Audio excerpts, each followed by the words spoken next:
baru beberapa bulan lalu gue itu ditinggal sendirian di rumah sama keluarga gue. Keluarga gue mau pergi buat halal bihalal di rumah saudara gue. Pas diajakin, gue tuh lagi ngerasa capek banget. Jadi gue bilang, adek di rumah aja mah. Gue dipanggil adek kalau di rumah. Oke.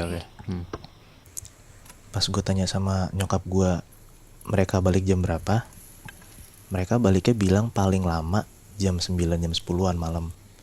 Pas sebelum mereka pergi, nyokap gue mesen ke gue, adek jangan tidur dulu ya, biar pas mama sama yang lain pulang bisa ditelepon, jadi bisa langsung bukain pagar. Pokoknya kalau misalnya udah pada di depan pagar, kalau enggak mama telepon, kalau enggak mama panggil aja, mama ketok pagarnya. Oh ya udah. Karena gue mikir ya udah mereka baliknya malam, ya udah gue ketiduran. Pas gue melek mata, gue kaget sih lihat jam di HP gue tuh udah jam 12:30. Oke. Ternyata nyokap gue belum balik. Gue lihat WhatsApp keluarga gue emang nggak ada yang ngabarin buat OTW pulang, atau nyokap gue belum ada nelpon atau WA gue untuk bukain pagar. Jadi ya udah gue mikir daripada gue ketiduran lagi, ya udah gue ngejaga mata gue biar nggak merem, gue main HP lah. Nah nggak lama gue main HP, tiba-tiba gue dengar ada suara cewek dari bawah manggil, dek.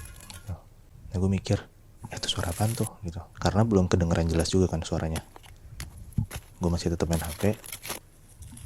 Makin jelas lagi suaranya kedengeran, dek. Ya gue mikir, oh nyokap gue udah pulang nih berarti. Yaudah gue buru-buru turun.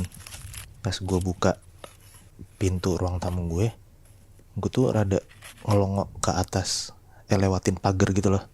Kayak gue mau ngeliat, kok nggak ada lampu mobil gitu yang hidup. Kalau misal udah nyampe kan harusnya lampu mobilnya udah kelihatan ya kan. Ya tapi gue mikir, oh mungkin udah dimatiin kali mobilnya sama bokap gue, jadi mereka nunggu di depan pagar, mobilnya udah dimatiin. Yaudah gue ngeberaniin diri buat jalan dari ruang tamu ke pagar gue. Pas gue buka kunci pagarnya, gue ngelirik kanan kiri, ternyata nggak ada siapa-siapa gitu loh. Kosong. Oke. Kayak lah, tuh berarti sampai manggil ya gitu. Gue cuma baru berpikiran gitu doang. Oh berarti gue salah dengar kali. Dah gue ngunci pagar lagi, gue balik lagi ke ruang tamu, gue tutup pintu ruang tamu, gue balik lagi naik ke atas. Baru setengah tangga dari gue lantai 1 ke lantai 2, tiba-tiba gue kedengeran lagi ada yang manggil, adek. Nah pas pertama kali gue kedengeran gitu kan, gue kan di kamar. Ya gue pasti masih mikir, oh gue salah dengar kali gitu loh. Iya. Nah ini kan udah jelas banget gue masih di antara lantai 1 dan lantai 2 gitu loh, di tengah-tengah tangga. Dan gue bisa mastiin kalau misalnya gue nggak akan salah dengar lagi. Dan gue juga tahu kalau misalnya manggil gue adek, dan adek itu bukan nyokap gue. Di situ gue panik banget. Gue lari ke atas, gue buru-buru masuk kamar buat ngumpet. Gue masukin semua badan gue ke selimut. Gue nggak peduli mau ada suara siapapun lagi yang manggil gue adek. Gue nggak mau turun. Setelah sekian lama gue ngumpet, gue udah nggak denger kan suara yang manggil gue itu lagi.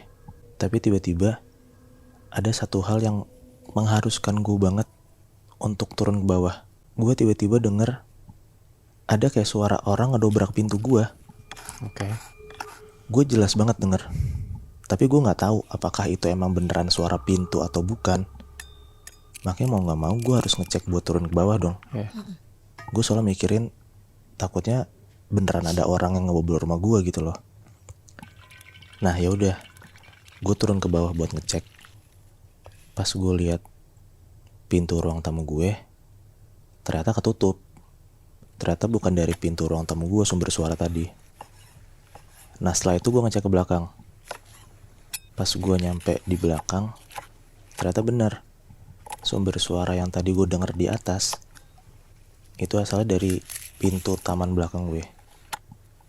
Pintu taman belakang gue tiba-tiba kebuka sendiri. Padahal setiap malam, setiap jam 6 jam 7-an setelah maghrib, pintu taman belakang gue tuh pasti dikunci gitu loh. Nah, gak pakai pikir panjang, gue langsung buru-buru nutup pintu gue. Gue langsung kunci pintu belakang taman gue.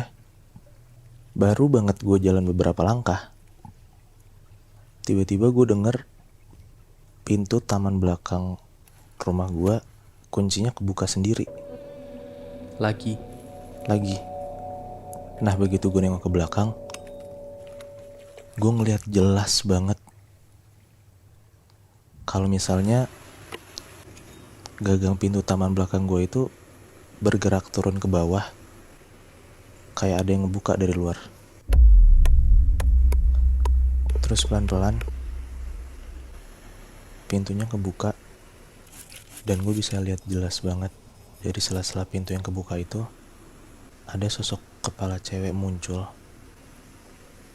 Dia ngeliatin gue dan dia bilang, "Adek." Gue langsung lari masuk ke kamar gue. Dan semenjak kejadian itu, gue gak pernah berani lagi tinggal sendiri di rumah. Dan itu jadi momen terakhir gue untuk tinggal di rumah sendirian malam-malam. Intens banget sih anjing. Nyokap lu tau kejadian itu? Karena gue anaknya cerita apapun yang gue rasain, pas sesampainya nyokap gue di rumah, gue langsung ceritain semua yang gue alamin. Dan mereka emang ternyata pernah ngerasa kalau misalnya pintu belakang rumah gue itu emang sering kebuka. Oh. Tapi yang akhirnya ngelihat sosok siapa orang yang suka ngebuka pintu taman belakang gue, cuman gue doang. Dan di malam itu gue ngelihatnya. Mungkin tuh lu diliatin karena lu lagi sendiri juga kali. Atau mungkin jangan-jangan kemungkinan untuk kita digangguin sama hal-hal mistis itu lebih besar kalau kita lagi sendirian gak sih? Berarti lain waktu kalau emang lagi sendirian dan dengar suara-suara, hati-hati ya.